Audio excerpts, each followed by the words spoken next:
दिख रहा है या नहीं दिख रहा है, देखो तो। देख रहा है। ओके, चलो देखते जाना इसमें। Mole concepts. Anything that you know about the term mole? Anything that you know about the term mole? Mole is what नहीं, बेसिकली? नहीं पता है इसके बारे में। देखो, in our daily day to day life, we go to shop and we say 1 dozen. 1 dozen refers to 12 unit. होगा, 12 unit हो सकता है, होगा। अच्छा, if I tell you 1 century, 1 century में रेफर टू, किसको रेफर करेगा बताओ? 100 यूनिट्स को करेगा ना।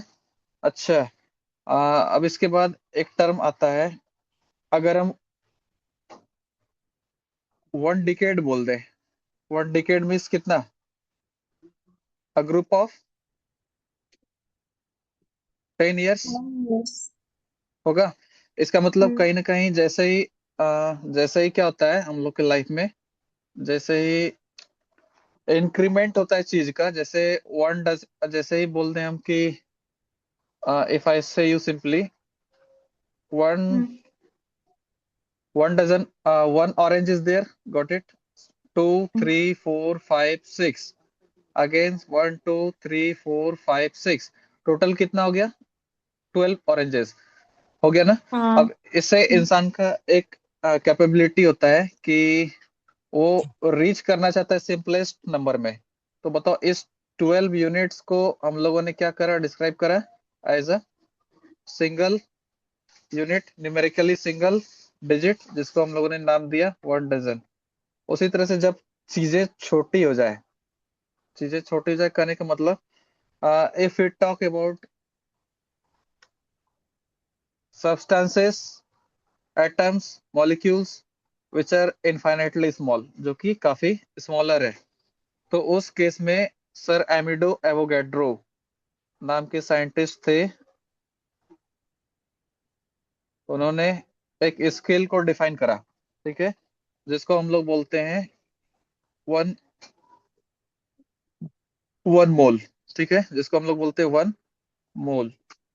ठीक है। यूं तो इसका प्रोनाउंसिएशन ऐसा होता है, मतलब इस तरह से लिखा जाता है, but generally we represent it as 1 मोल।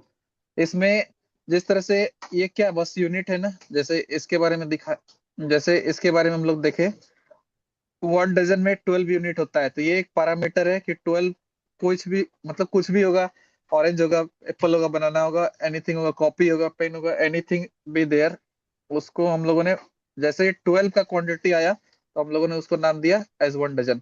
उसी तरह से 100 रन जैसे पूरा होता है तो हम लोग बोलते हैं कि 1 सेंचुरी बैट्समैन कंप्लीट कर लिया होगा। जैसे 10 ईयर्स कंप्लीट होता है तो हम लोग बोलते हैं 1 डिकेड बीत चुका है ना। उसी तरह से जब मॉलिक्यूलर लेवल पर चले जाए, एटॉमिक लेवल पर चले जाए, तो बेसिकली क्या होता है, क्योंकि एटम्स काफी छोटा है और एक पर्टिकुलर अगर एरिया, कोई डिफाइंड वेल स्पेसिफाइड एरिया के बारे में बात करें, छोटा सा डिफाइंड एरिया है, तो उसमें उस पर्टिकुलर एरिया में बहुत सारा एटम्स ऑक्युपाई कर लेगा, और एटम्स तो इनफाइनाइटली स्मॉल होता है, ये सबको पता है।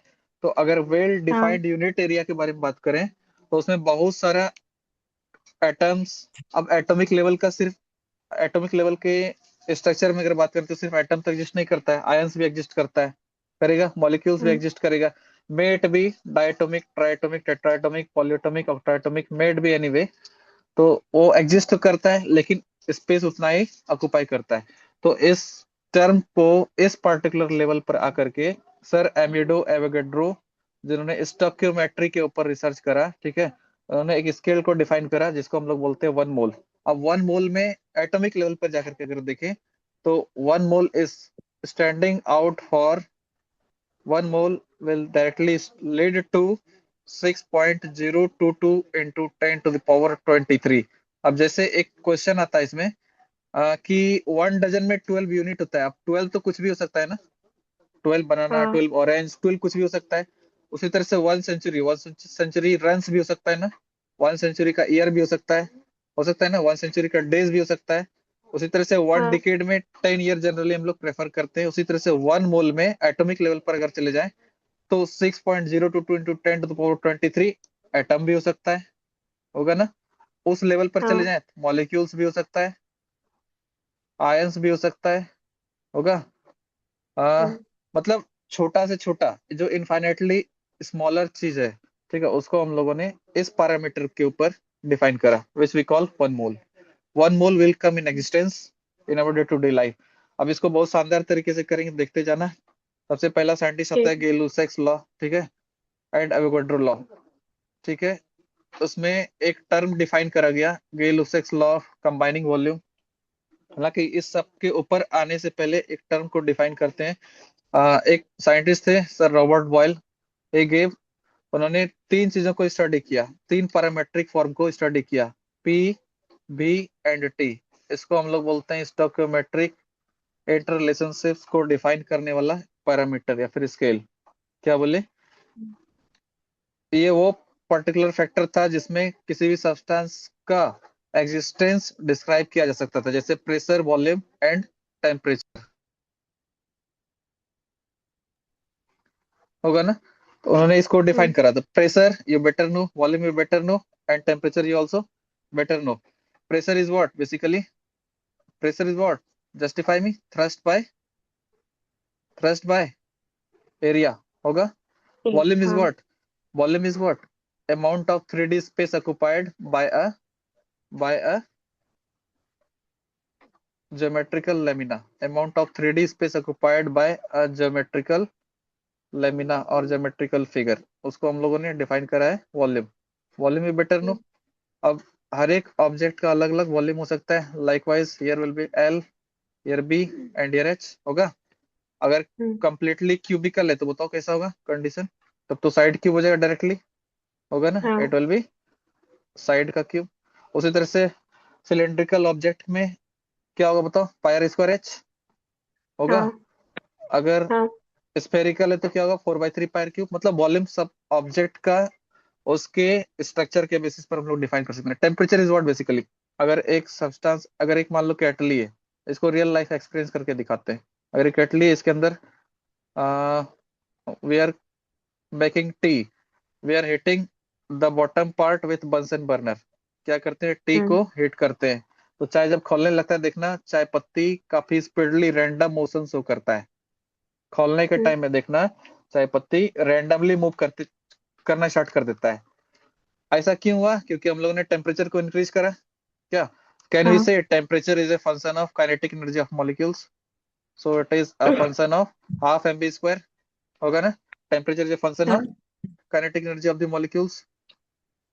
तो ये तीन पैरामीटर था जिसको लेकर के आगे बढ़ा गया बाय सर एविडो एवोगाड्रो रिगार्डिंग स्टोइकोमेट्रिक कैलकुलेशंस। अब देखते जाना, हम्म, इसमें जो सबसे पहला साइंटिस्ट उभर के आता है उनका नाम था सर रॉबर्ट बॉयल। ही प्रोवाइडेड बॉयल्स लॉ। उन्होंने इसी तीन पैरामीटर के ऊपर में से दो पैरामीटर के ऊपर स्टडी किया, वो था कौन कौन सा, एक प्रेशर, दूसरा वॉल्यूम। क्या बोले, he studied the interrelationship between pressure and volume. अब दिखाते हैं वो कैसे उन्होंने क्या करा, देखते जाना।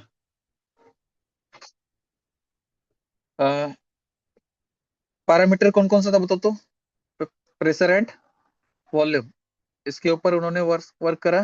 हो, सर रॉबर्ट बॉयल। इस चैप्टर को बहुत शानदार तरीके से करेंगे, बोर्ड में बिल्कुल भी परेशान नहीं करेगा, नहीं तो पता चलता है लोग हवा पीने लग जाता है इस चैप्टर में। और न्यूमेरिकल्स को भी सॉर्ट आउट करेंगे ताकि एग्जाम में न्यूमेरिकल्स बन जाए। ठीक है। अब तुमसे एक एक क्वेश्चन करते हैं, हम एक क्वेश्चन पूछेंगे, प्रेशर बढ़ेगा तो क्या होगा बताओ तो, किसी को कुछ पता है क्या, प्रेशर बढ़ेगा तो क्या होगा। एक सिंपल सा एक प्रेशर कुकर ले लेते हैं, ठीक है, उसको बंसन बर्नर से हीट कर रहे हैं, तो ऑब्वियस सी बात है मॉलिक्यूल्स है, पहले वाटर हम्म, होगा, ठीक है। वाटर क्या करेगा, इवापोरेट करेगा। इवापोरेट करने के बाद, इवापोरेट करने के बाद क्या करेगा बताओ, उसके वॉल्स को स्ट्राइक करेगा, होगा। प्रेशर कुकर के वॉल्स को स्ट्राइक करेगा। और अब ये गैसियस फॉर्म में आ चुका है, तो हर एक वॉल्स को स्ट्राइक करेगा, मतलब ऑल ओवर यूनिफॉर्मली स्ट्राइक करेगा, होगा ना। तो उसके कारण क्या होगा, प्रेशर बढ़ेगा, टेम्परेचर अगर हम लोग किसी पर्टिकुलर टेम्परेचर के ऊपर बात करते हैं, सपोज दैट 90 डिग्री सेल्सियस है, ठीक है। अगर उस 90 डिग्री डिफाइंड टेम्परेचर के ऊपर बात करें, तो क्या ये जो वाटर मॉलिक्यूल्स था अब रैंडम मोशन में आ जाएगा? क्योंकि अभी जस्ट एग्जांपल दिए, चाय का पत्ती क्या हो रहा था, टेम्परेचर इंक्रीज करने के बाद खोल रहा था, तो रैंडमली मूव कर रहा था, हाँ या ना? हाँ। होगा ना? तो उसी तरह से जैसे ही इसको हिट कर रहे हैं प्रेशर कुकर के इस वाटर मॉलिक्यूल्स को, after after attaining a finite temperature, मतलब टेम्परेचर जब कांस्टेंट हो जाए, क्या बोले, जब टेम्परेचर कांस्टेंट कर दे हम लोग, इतना कांस्टेंट कि मॉलिक्यूलर मोशन दिख सके हम लोग को, तो उस केस में क्या होगा, ये स्ट्राइक करेगा वॉल्स ऑफ द कंटेनर को, हाँ या ना? तो इसका मतलब प्रेशर बढ़ेगा, बोलते जाना, प्रेशर बढ़ेगा, हाँ या ना? हाँ। हाँ, तो कैन वी से, अब now one statement I am gonna show you, it states that the volume of a given mass of dry gas is inversely proportional to pressure at a constant temperature। क्या यहाँ पे temperature constant था? इस cooker के अंदर का जो temperature था हमने 90 डिग्री पर फिक्स कर दिया। हाँ। हाँ। प्रेशर बढ़ रहा है, प्रेशर बढ़ रहा है, तो बताओ क्या होगा? यहाँ पे एक सीटी देखिए और लगा होता है, सीटी से क्या होगा बताओ? ये गैसेस बाहर की तरफ निकलेगा, हम्म।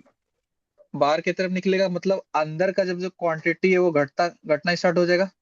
पहले मान लेते हैं वन वन लीटर का, 1 लीटर क्वांटिटी था, सपोज दैट पहले क्या था, 1 लीटर ऑफ H2O गैस था, H2O गैस मतलब स्टीम। सीटी मारने के बाद क्या होगा बताओ? तो हो सकता है 800 बच जाए, दोबारा सीटी मारेगा तो हो सकता है 600 बच जाए, और सीटी मारेगा तो फिर पता चलेगा और कम अमाउंट ऑफ, अरे बोलते जाना, और कम अमाउंट ऑफ गैसेस बचेगा, यानी और कम अमाउंट ऑफ हाँ। वाटर उसके अंदर बच जाएगा, होगा ना? तो कैन वी से कि हम्म। प्रेशर बढ़ रहा था, प्रेशर वाज इंक्रीजिंग, तो volume inside this container was, decreasing. हाँ, तो can we say pressure is inversely proportional to volume, हाँ या ना? Yes. Pressure is inversely proportional to the, volume. हाँ, as pressure increases volume inside the container of this steam decreases, होगा। हाँ।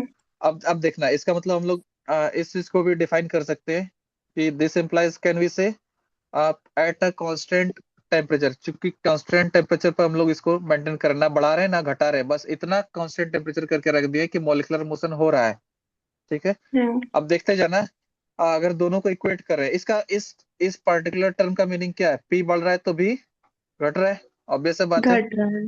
हाँ, होगा। At a particular unit scale, can we say that P may be equated with K times your 1/V, होगा ना? K times 1/V। हाँ। तो इस case में देखना तो क्या होगा, P into V will be K, P into V will be yes. constant। के। तो अंडर टू डिफाइंड, अब यहाँ पे देखना न्यूमेरिकल में इंटर करेंगे, सारा समझ में आ जाएगा ये चैप्टर, नहीं तो बहुत पहाड़ जैसा चैप्टर है, बहुत ज्यादा परेशान करके रख देता है। अब देखना, अब तुमसे एक नॉर्मल सा क्वेश्चन पूछेंगे, ये P इंटू V का वैल्यू K का मीनिंग क्या होता है? देखते जाना, प्रेशर। हम बोल रहे हैं, नहीं नहीं नहीं, वो नहीं, उसमें नहीं आ रहे हैं, देखते जाना। If I write 20, is 20 equal to 20, 20 equal ही होगा। यस। हाँ। अब ये LHS साइड है और वो RHS साइड है। LHS में हमने लिखा 4 into 5, अभी भी 20 है, हाँ। ठीक है। RHS में हमने लिखा 10 into 2, अभी भी 20 है। ये अपना हाँ। LHS में भी 20, RHS में भी 20, लेकिन अगर ठीक से ऑब्जर्व करके देखो, तो ये जो पहला पार्टी था वो बढ़ चुका है, बड़ा है ना? और हाँ। जो दूसरा पार्टी है वो, दूसरा पार्टी जो वो ऑटोमेटिक सा है, ये घट गया है। लेकिन हम्म। दोनों का प्रोडक्ट, इस दोनों का प्रोडक्ट कांस्टेंट है, यहाँ पर भी और यहाँ पर भी दोनों का प्रोडक्ट कांस्टेंट है, और वो कितना है? 20, दोनों ही केस में कितना है? 20। 20 है। 20। इसका मतलब हम लोग बोल सकते हैं, चूंकि प्रोडक्ट को कांस्टेंट रखना है, क्या बोले, चूंकि प्रोडक्ट कांस्टेंट रहने प्रोडक्ट को। वाला है, हाँ, हाँ। इसका मतलब P इंटू बी का प्रोडक्ट K रहने वाला है, ठीक है। तो P हम्म, बढ़ेगा तो ऑब्वियस से बात है V घटेगा, P बढ़ेगा तो V घट जाएगा, होगा। घटेगा। और अगर P घट गया तो ऑटोमेटिक सा बात है V बढ़ जाएगा। लेकिन दोनों का प्रोडक्ट क्या रहेगा, कांस्टेंट क्या रहेगा, हर हालत में दोनों ही केसेस में कांस्टेंट रहेगा। तो बिल्कुल उस चीज को यहाँ पर आप ऑब्जर्व करके समझ सकती हो कि इफ फर्स्ट केस के लिए हम लोगों ने डिफाइन करा P1 और सेकेंड उस केस के लिए वॉल्यूम का पैरामीटर V1, तो ये इसका प्रोडक्ट कांस्टेंट आने वाला है, फिक्स हो गया। दूसरे केस के हम्म, लिए हम लोगों ने डिफाइन करा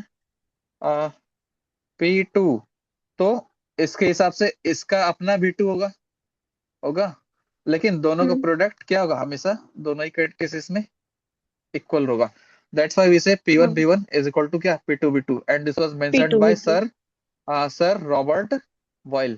तो ये तो समझ में आ गया वॉइस। शानदार तरीके से। हाँ, अगला आता है दो, हाँ, अगला जो दो पैरामीटर है कौन कौन सा, बी और टी। इस बार लेके चलेंगे बी और टी, यानी वॉल्यूम एंड टेम्परेचर। सबको समझ में आ रहा है ना? कुछ लोग सो रहा है लगता है, समझ में आ रहा है या सो रहा है कोई? ये लोग लगता है सो रहा है। हाँ देखते जाना। अच्छा आ रहा है समझ में। अगला टॉपिक हम लोग ले रहे हैं, दूसरा पैरामीटर है volume and temperature, V and T. इसका मतलब हम लोगों ने अब हम लोग को डिफाइन करना है V and T. 1 second, just for a second.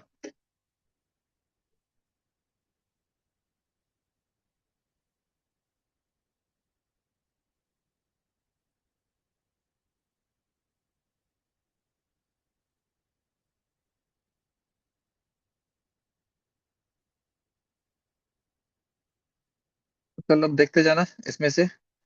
अगला टॉपिक आता है जिसको, तो दो अलग पैरामीटर कौन कौन सा, टेम्परेचर एंड वॉल्यूम रिलेशनशिप। और इसमें जो साइंटिस्ट वर्क करा था उनका नाम था सर चार्ल्स। जो अदर पैरामीटर था वी एन टी, उसके ऊपर इन्होंने वर्क करा, सर चार्ल्स। कोई भी इसको चार्ल्स डार्विन नहीं समझ लेना। इन्होंने दो अलग पैरामीटर के ऊपर स्टडी करा, and they were B and T, volume and temperature. वापस से उसी प्रेशर के कुकर के ऊपर चले जाते हैं हम लोग, ठीक है, उसी प्रेशर कुकर के ऊपर चले जाएंगे। और अब हमको बताना हल्का सा तुम लोग कि अगर ये इसको बंसन बर्नर से हीट करते हैं, क्या बोले, इसको बंसन बर्नर से हीट करते हैं, ठीक है। जैसे हीट करेंगे टेम्परेचर राइज होगा, टेम्परेचर राइज होगा तो इसके अंदर का जो मॉलिक्यूल्स है उसमें काइनेटिक एनर्जी इंक्रीज होगा। जैसे चाय के पत्ती को खौला रहे थे तो क्या हो रहा था, उसके अंदर मॉलिक्यूलर मोशन इंक्रीज हो रहा था ना। तो बिल्कुल वही कहानी होगा कि टेम्परेचर बढ़ाने के ऊपर, टेम्परेचर जैसे जैसे बढ़ेगा, बताओ यहाँ पर एक सीटी भी लगा रहता है जिसमें क्या रहता है, होल रहता है, और उसके थ्रू ये जो भी मॉलिक्यूल्स होगा after being heated, after getting more and more kinetic energy, they will try to come out of the container.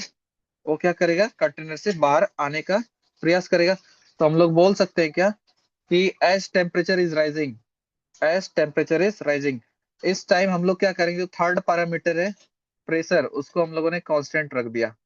Pressure को हम लोगों ने क्या करा, कांस्टेंट रख दिया, प्रेशर रिमेंड कांस्टेंट। तो इस केस में देखते जाना क्या होगा।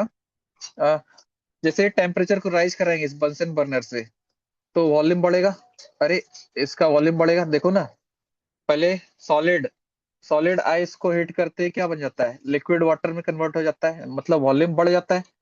और उस वाटर को वापस हीट करेंगे तो क्या होगा, वॉल्यूम और बढ़ जाएगा, और बढ़ने के बाद क्या होगा, वो स्टीम में कन्वर्ट हो जाएगा, स्टीम में कन्वर्ट हो जाते वेपर फॉर्म में आएगा, और वेपर फॉर्म में आने के बाद क्या करेगा, ये एक्सपेंशन के कारण, एक्सपेंशन प्रॉपर्टी के कारण ये बाहर जाना चाहेगा, होगा ना, ये स्टेटिक के थ्रू बाहर जाना चाहेगा। इसका मतलब हम लोग बोल सकते हैं कि टेम्परेचर बढ़ रहा है तो वॉल्यूम बढ़ रहा है। Can we write now say that temperature increases, this implies volume also increases, that means temperature is directly proportional to increase in volume, will it be, tell me? Yes, sir. हाँ, T will be proportional to directly proportional to increase in volume. इसका मतलब T increases, V also increases. If T decreases, तो V will also decrease. देखो ना, यही तो होता है हम लोग के लाइफ में। टेम्परेचर को डिक्रीज कराते हैं तो क्या होता है, टेम्परेचर जैसे ही डिक्रीज करेगा तो जो वाटर वेपर है वो कंडेंस होकर के लिक्विड फॉर्म में आ जाता है। लिक्विड फॉर्म में आने के बाद उसको और टेम्परेचर उससे अगर निकाल लिया जाए, यानी हीट एनर्जी को निकाल लिया जाए, एक्सट्रैक्ट कर लिया जाए, तो वापस से वो किस में कन्वर्ट हो जाएगा, वो वापस से किस में कन्वर्ट हो जाएगा, आइस में। और ice is what, again shrink हो जाएगा। तो as temperature gets down, volume also decreases. So I can say temperature is function of, और in fact temperature is directly proportional to the increment in volume. वापस से जैसे उसमें एक कांस्टेंट को इंट्रोड्यूस किए थे हम लोग, वापस से इस केस में भी एक कांस्टेंट को इंट्रोड्यूस करेंगे। T will be equal to K times V, and K is what, basically proportionality constant. So this time what will happen? This time what will happen here? Can I say T by V is constant, or T by V is constant? That means V by T will also be constant.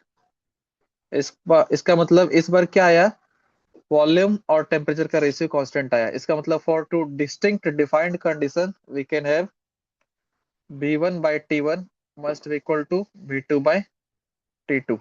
So this is particular parameter for defining two major scales that were volume and temperature.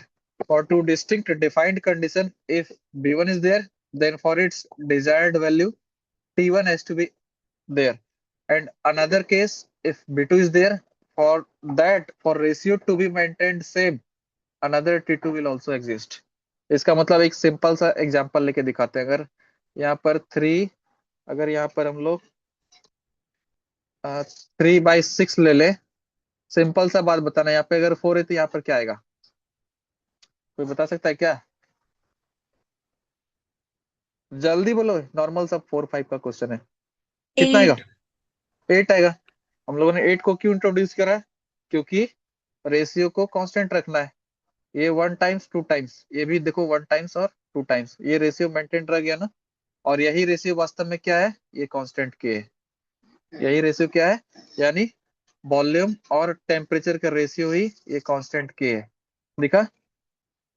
तो got it, V and T के बीच का inter relationship. इसके बाद चलते हम लोग, इसके बाद चलते हम लोग, ये तो समझ में आ गया बहुत शानदार तरीके से क्या। अब दोनों इक्वेशंस को अगर हम लोग कंबाइन कर दें तो देखना क्या होता है, तो यूनिवर्सल गैस लॉ आ जाता है। फर्स्ट केस में क्या था, T was directly proportional to, first case में क्या था बोलो, बी और टी के बीच में रिलेशनशिप था या नहीं था, या पी और बी के बीच में रिलेशनशिप था? P was inversely proportional to 1/b, take this as equation 1। Second case में क्या था, बी और टी था ना।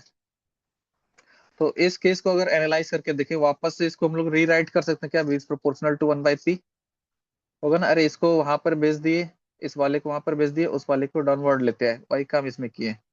ठीक है, अब दूसरे केस के लिए चलते हैं। टेक दिस एज इक्वेशन 1 ही चल रहा है अभी। दूसरे केस के लिए हम लोग चलते हैं।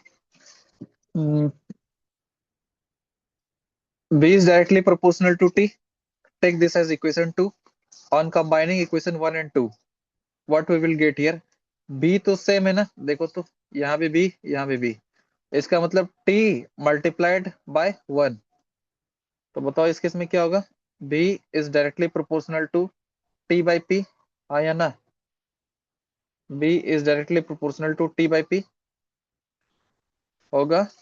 अब इसमें एक काम कर रहे हैं, इस पी को, ये पीस इस पी को उधर भेज रहे हैं, तो क्या होगा बताओ तो, P into B is directly proportional to T. वापस से दोनों को क्या करना है हम लोग को, इक्वेट करना है। तो पी वी विल बी के टाइम्स टी, वेर के इज प्रोपोर्शनलिटी कांस्टेंट होगा।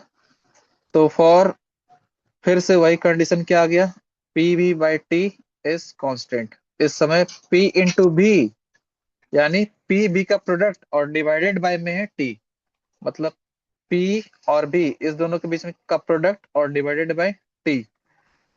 इस पीवी का प्रोडक्ट और टी दोनों का रेशियो क्या आएगा, कांस्टेंट आएगा। इसका मतलब फिर से हम लोग बोल सकते हैं क्या, for two distinct conditions, for two distinct conditions. कोई बोलेगा क्या, क्या आने वाला है?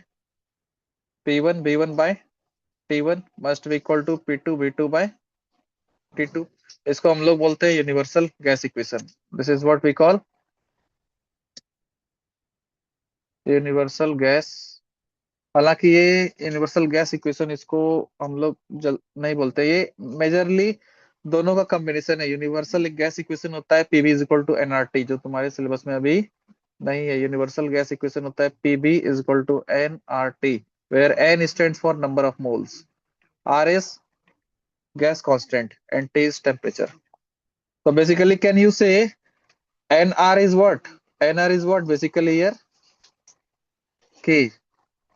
NR is what basically? K. NR is what basically? K. ये क्लास 11th में है, ये जो दिख रहा है। हालांकि ये अभी सिलेबस में नहीं है, क्लास 11th में यूनिवर्सल गैस इक्वेशन। लेकिन हम लोग बोल सकते हैं इसको भी कि ये भी क्या है, यूनिवर्सल गैस इक्वेशन में। दोनों में बस डिस्टिंक्शन ये है कि यहाँ पे एनआर को इंट्रोड्यूस किया गया और यहाँ पर हम लोगों ने सिर्फ रेशियो में रखा। So it will universal gas equation. अब चलते जाना एक्सरसाइज के ऊपर। So this is it. इसके बाद एक टर्म आता है STP, standard temperature and pressure. किसी भी स्टोइकोमेट्रिक कैलकुलेशन को करने के लिए हम लोगों ने स्टैंडर्ड टेम्परेचर और प्रेशर को डिफाइन करा है। ठीक है।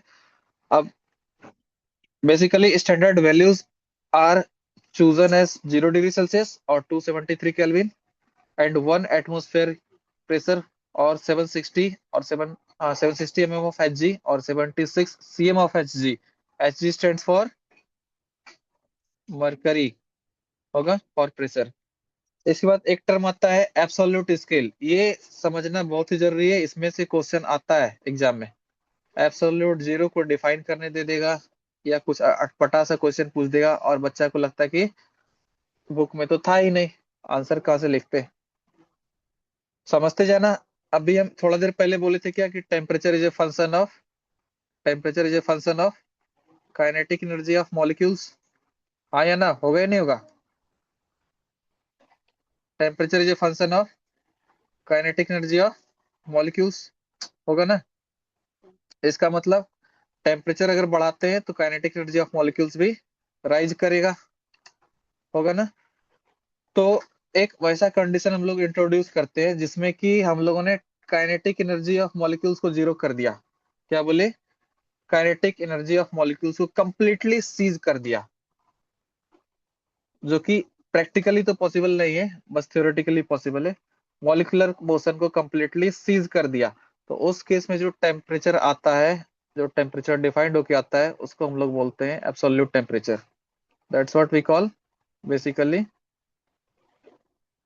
Absolute temperature. तो how will you define absolute temperature?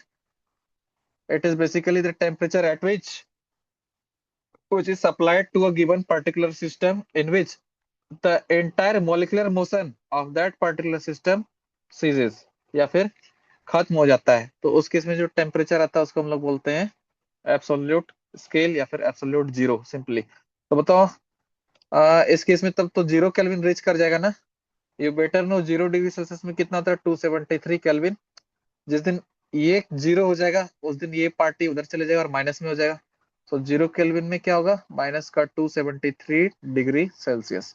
So this is what you can say is absolute zero, concept of absolute scale और केल्विन स्केल और absolute zero. This is it. अब चलेंगे हम लोग, कुछ कुछ क्वेश्चंस है, उसके पहले एक लास्ट टॉपिक है इसका आज के लिए।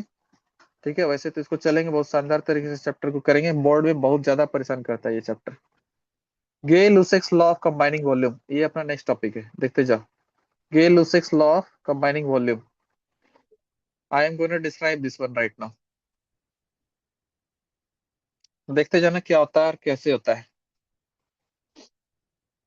यहाँ देखना, a scientist Gay Lussac observed a simple relationship between the volume of hydrogen. इसको डिस्क्राइब करते हैं, देखना। जैसे फॉर्मेशन ऑफ वाटर है, तो बताओ क्या होगा, कैसे होगा।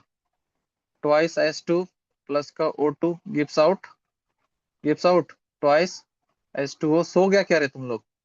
कोई कुछ बोल नहीं रहा है। ट्वाइस H2O होगा ना?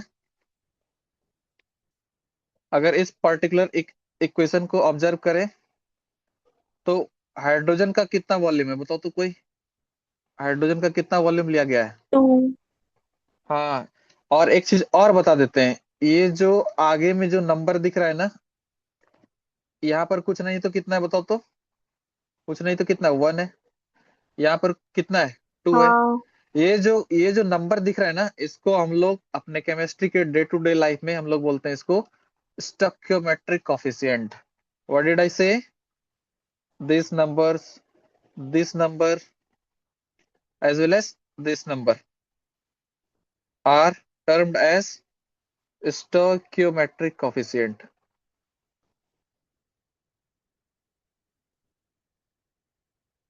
Stoichiometric coefficient. Stoichiometric coefficient. तो वापस से इस इक्वेशन को एक बार हम लोग रीराइट कर रहे हैं। ठीक है, इस इक्वेशन को वापस से रीराइट कर रहे हैं।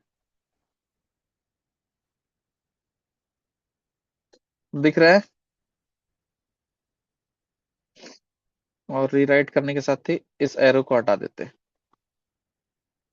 अगर तो कोई तुमसे पूछे कि यहाँ पर हाइड्रोजन का कितना वॉल्यूम कंबाइन हुआ है, कोई बताएगा क्या? 2 वॉल्यूम है।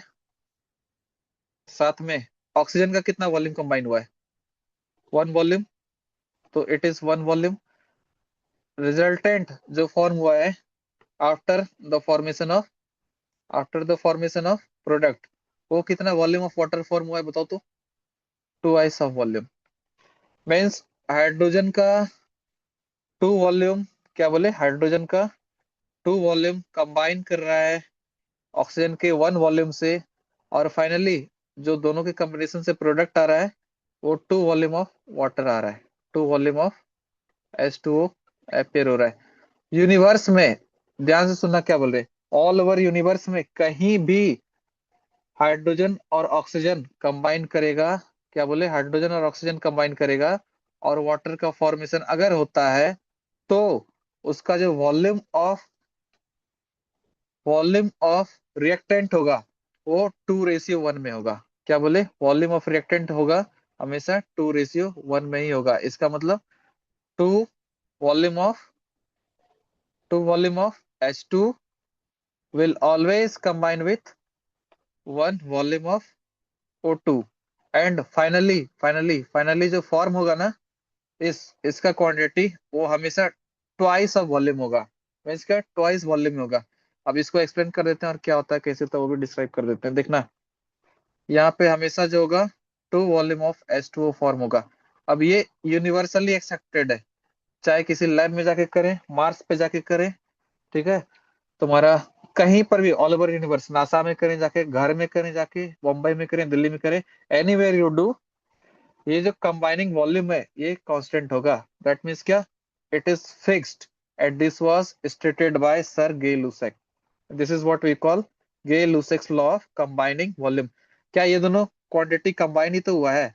कंबाइन होने के बाद, अच्छा इसका क्या कंबाइन हुआ, मास कंबाइन हुआ या वॉल्यूम? वॉल्यूम कंबाइन हुआ है।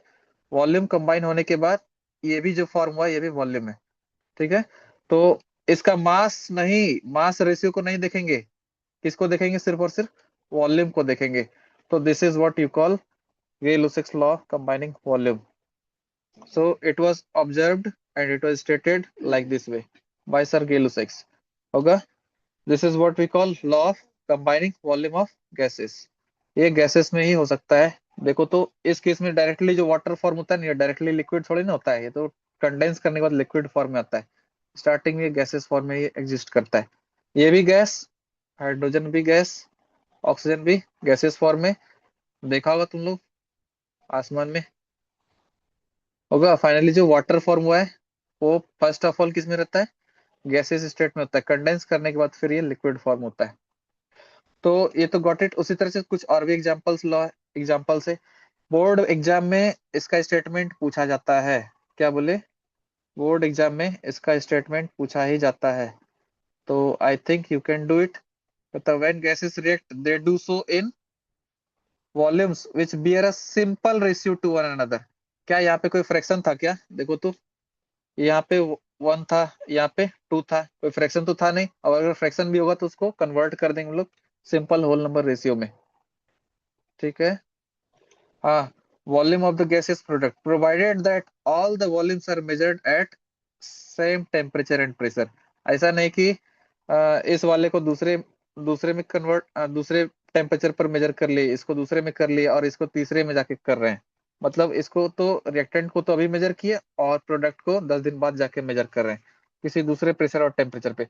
तो उस केस में वॉल्यूम वेरी कर सकता है, बट इस केस में वॉल्यूम वेरिएशन नहीं होगा। कुछ और भी एग्जांपल्स है, जस्ट देखते जाना। इसके बाद चलेंगे न्यूमेरिकल के ऊपर। H2 प्लस Cl2 क्या हो जाएगा? Twice HCl। तो बताओ तो रेशियो कितना दिख रहा है? यहाँ पर 1, यहाँ पर भी 1 और यहाँ पर 2। तो रेशियो क्या हो गया? 1:1:2, which is simple whole number ratio. 1 भी होल नंबर है, ये भी 1 होल नंबर है और ये 2 भी होल नंबर है। उसी तरह से N2 plus thrice H2 gives out twice NH3। बताओ तो क्या होगा? N2 प्लस का thrice H2 gives out twice NH3। इसका कितना वॉल्यूम?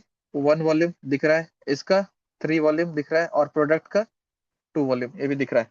कार्बन डाइऑक्साइड का फॉर्मेशन, इसका 2 वॉल्यूम, इसका कितना? 1 वॉल्यूम और इसका भी 2 वॉल्यूम। तो 2:1:2 which is simple whole number ratio. अब बोलोगे कि सर अगर फ्रैक्शन में होता तो क्या करते? अगर फ्रैक्शन में होता तो क्या करते? अब इसमें सिंपल सा एक एग्जांपल दिखाते हैं। अगर हम लोग ले लें सिंपल सा, जैसे यहाँ पे दिखाते हैं, ट्वाइस H2 था प्लस का O2 था, क्या आया था? ट्वाइस H2O आया था ना। सॉरी, यहाँ पे ट्वाइस H2 सिर्फ था, 2H2 था और plus O2 gives out twice H2O। अब यहाँ पे क्या होता है? 2H2 के बदले हम लोग सिर्फ और सिर्फ 1H2 अगर लिए होते, ठीक है, तो उसके कंपैरिजन में ये तो 0.5 O2 हो जाता। नहीं समझा? समझ गया क्या इस चीज को?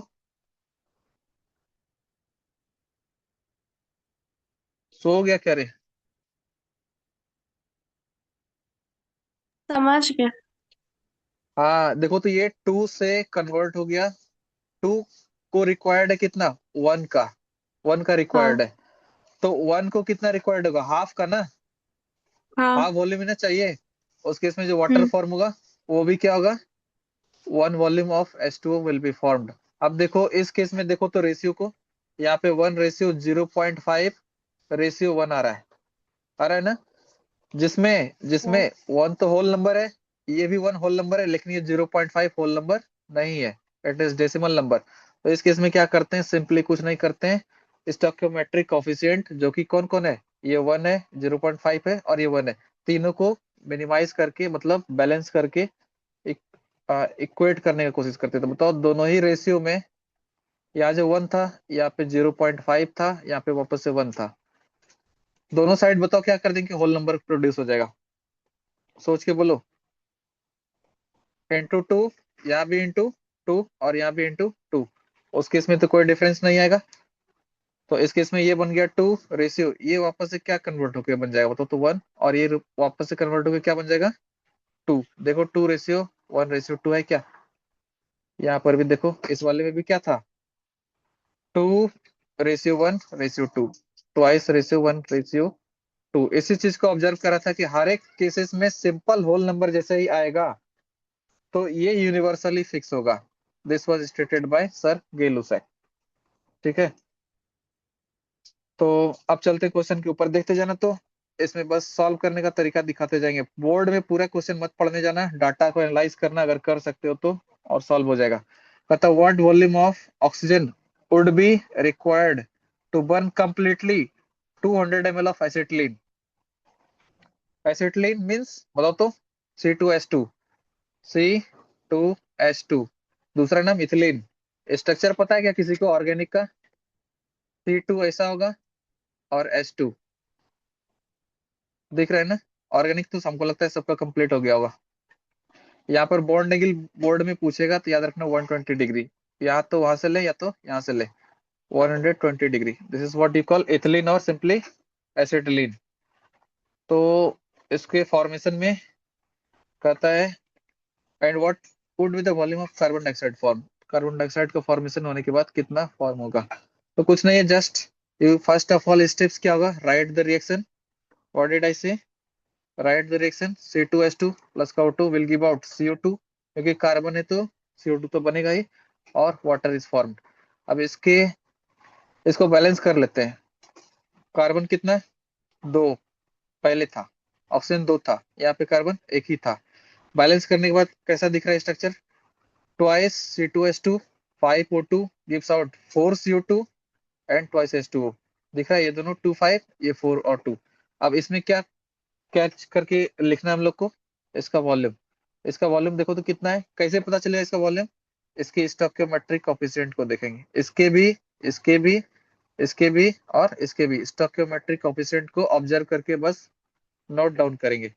और जैसे नोट डाउन करेंगे, इसका आ गया 2, रेशियो लिखते जाना 5 रेशियो 4 रेशियो रेशियो 2 होगा, 2 रेशियो 5 रेशियो 4 रेशियो 2, ये कंबाइनिंग होने के बाद का वॉल्यूम का रेशियो आ गया।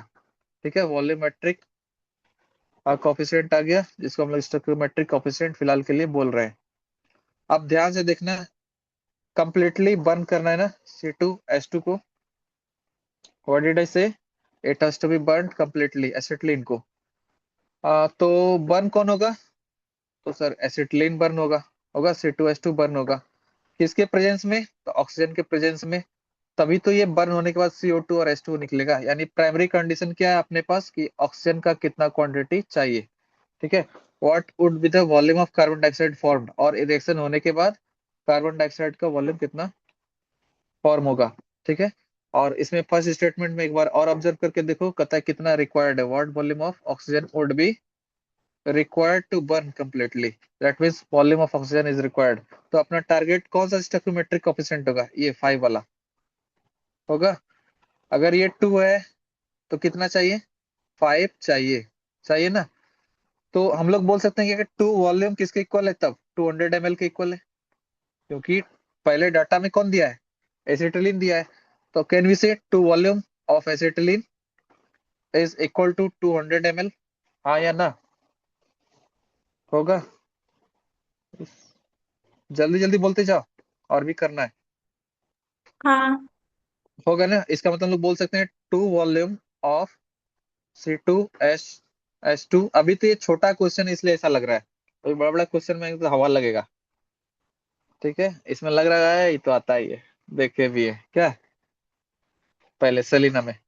तो 2 वॉल्यूम ऑफ हाँ। C2H2 2 volume of C2H2 will require 5 volume of O2। हम बस इसमें कंसेप्ट समझाने की कोशिश कर रहे हैं, ऐसा नहीं कि इसको सॉल्व करना है, और सॉल्व करने का तो ये गरीब वाला क्वेश्चन हम कभी नहीं सॉल्व करते, बस इसमें एनालाइज करने के लिए सिखा रहे हैं कि बोर्ड में कैसे टैकल करना क्वेश्चन को। अब देखो तो 2 वॉल्यूम का वैल्यू दिया हुआ है ना, ये 200 ml, क्योंकि डाटा इसमें तो कुछ नहीं दिया है, इसका तो रिक्वायर्ड है, इसका चाहिए, इसमें वॉल्यूम के बारे में भी पता है, और ओरिजिनल वॉल्यूम जो गिवन है वो भी पता है 200 ml।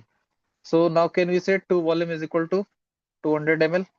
Now can you analyze 1 volume का वैल्यू कितना होगा, 200 ml बाय सिंपली 2, कितना हो जाएगा 100 ml। इसका मतलब 1 वॉल्यूम कैन वी से इट इज 100 ml, होगा, होगा ना। अच्छा, तो 200 ml है, ठीक है, 2 वॉल्यूम, तो 1 वॉल्यूम का वैल्यू आ चुका है कितना, 100 ml, और 2 वॉल्यूम रिक्वायर्स 5 वॉल्यूम, होगा। तो 1 वॉल्यूम विल रिक्वायर 5/2, हाँ या ना, सोच लेना, अब यूनिटरी मेथड तो आना चाहिए, होगा 5/2 1 वॉल्यूम ऑफ एसिटिलीन के लिए, हाँ। 5/2 चाहिए। अब तो इसको एनालाइज करके सॉर्ट आउट कर सकते हो simply. So 2 volume of acetylene will require 5 volume of oxygen for complete combustion to produce 4 volume of CO2। So 2 volume of acetylene means 200 ml of acetylene will require 5/2, जो just अभी बोले थे हम, 5/2 into 200 ml, और finally this is the required amount of oxygen। So that is what you are getting here, 500 ml of oxygen is required, होगा, to produce 2 into 2 which is 400 ml of carbon dioxide। आसान है क्या नहीं है, बोलो। और 4 volume form हुआ था कार्बन डाइऑक्साइड, तो उसके हिसाब से 4 वॉल्यूम को कंबाइन करके देख लो कितना हो रहा है। Will it be 400 ml? अरे क्या कर रहा है, होगा हाँ या ना? हाँ। हाँ, अब देखते जाना दूसरा क्वेश्चन क्या है। कहता है if 6 liter of hydrogen and 5.6 liter of chlorine are mixed and exploded, what will the composition of volume of resulting gaseous mixture? Reactant side में कौन कौन बैठा है? H2 और Cl2 gives out twice HCl, everybody knows। Target क्या रहेगा अपना? Stoichiometric coefficient.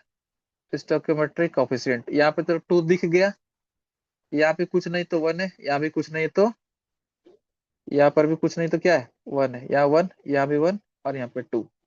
तो रेशियो आ गया 1:1:2, आया ना?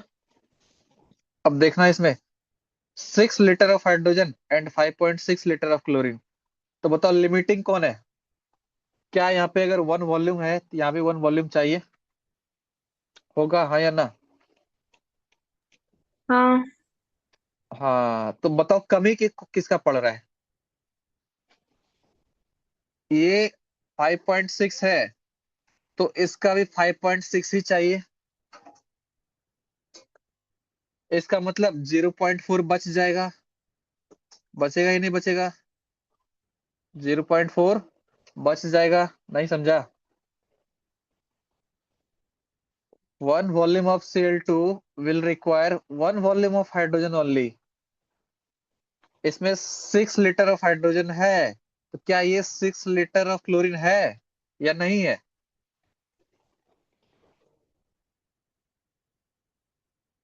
है या नहीं है बताओ? नहीं है, इसका मतलब 0.4 से इसमें कमी है। अल्टरनेटली हम लोग बोल सकते हैं कि इसमें 0.4 ज्यादा है, होगा।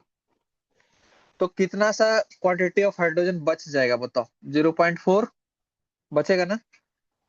तो वही चीज है, since 1 volume of chlorine reacts with 1 volume of hydrogen only, तो 5.6 litre of chlorine will react with only 5.6 litre of hydrogen. तो बच कितना जाएगा? 0.4 लीटर ऑफ हाइड्रोजन बच जाएगा, जिसको हम लोग बोल देंगे अनरिएक्टेड रेसिड्यू, होगा। उसको क्या बोल देंगे? Unreacted residue.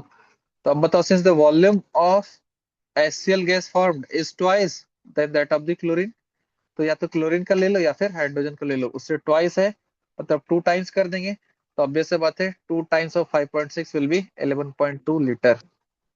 तो हम लोग को एक चीज और बता देते हैं कि STP पे 1 वॉल्यूम विल कंटेन 22.4 लीटर, होगा। 1 मोल में कितना था? 22.4 लीटर होता है। अगर नहीं पता तो जान लो, आगे न्यूमेरिकल्स में काम आएगा। डन है? यहाँ तक तो कोई प्रॉब्लम नहीं होना चाहिए।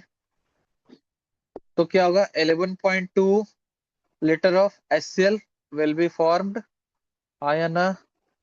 11.2 litre of HCl will be formed, और चूंकि ये हाइड्रोजन ज्यादा अमाउंट में था, तो 0.4 litre of hydrogen will be left as residue, जिसको हम लोग बोल देंगे रेसिडुअल हाइड्रोजन। और जो कंप्लीटली यूज हो जाता है, the reactant which is completely used up in a reaction is known as limiting reagent। Limiting मतलब उसका लिमिट रह गया, मतलब वो लिमिटिंग रह गया, उसमें और अगर होता तो रिएक्शन फर्दर होता, लेकिन उसमें कमी कमी होने के कारण और ज्यादा रिएक्शन नहीं हो पाया, जिस कारण से कुछ अदर जो रिएक्टेंट था वो बच गया। जैसे इस केस में कौन बचा? 0.4 litre of residual hydrogen was left. Got it? Third वाला एग्जांपल देखना। कहता है word volume of propane. Propane सबको पता है क्या? Methane, ethane, propane. अरे meth eth prop, third number का, तो C3H कितना? अरे पोपटो, मीथेन है तो क्या है बताओ उसके केस में? अल्केन है।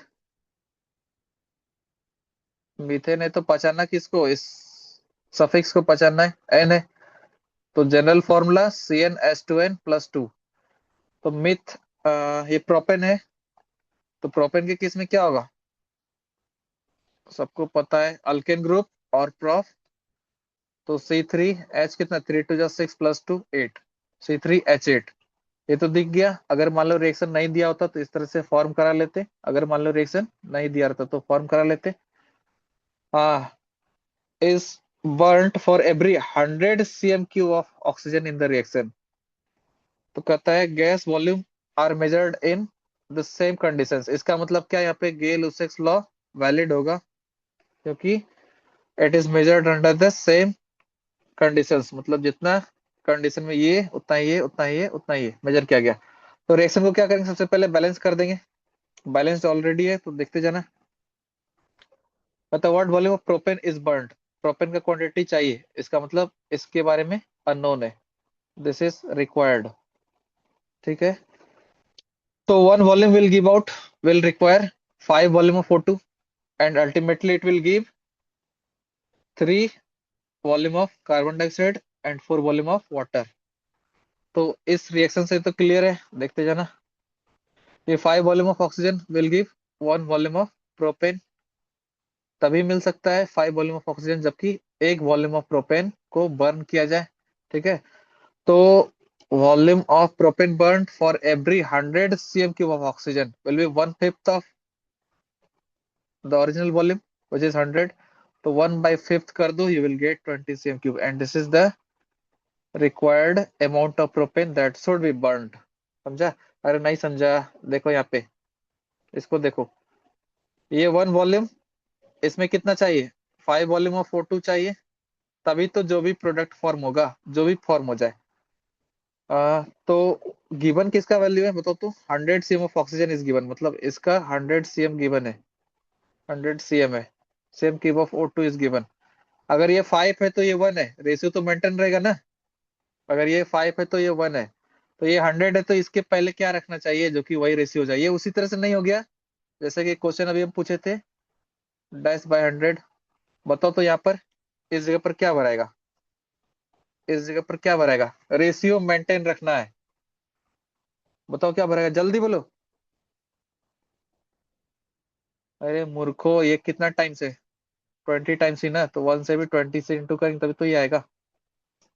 अब देखो ये कैंसिल आउट करा के देखो कितना आ रहा है, ये भी 1 और ये भी 5, रेशियो मेंटेन रह गया ना 1/5। So this has to be done, this is what is required. यही था Gay Lussac's law of combining volume. I think बचा हुआ क्वेश्चन को आई थिंक नेक्स्ट डे करना चाहिए क्या, 2 से 3 दिन लगेगा, पूरा का पूरा ये चैप्टर फिनिश कर देंगे बोर्ड के लेवल का, क्योंकि ये बहुत ज्यादा परेशान करेगा केमिस्ट्री में, कर दिए। Got it, this was the first day session. I think next we should proceed next day. Okay, हाँ या ना? हाँ sir. Okay, okay, till then.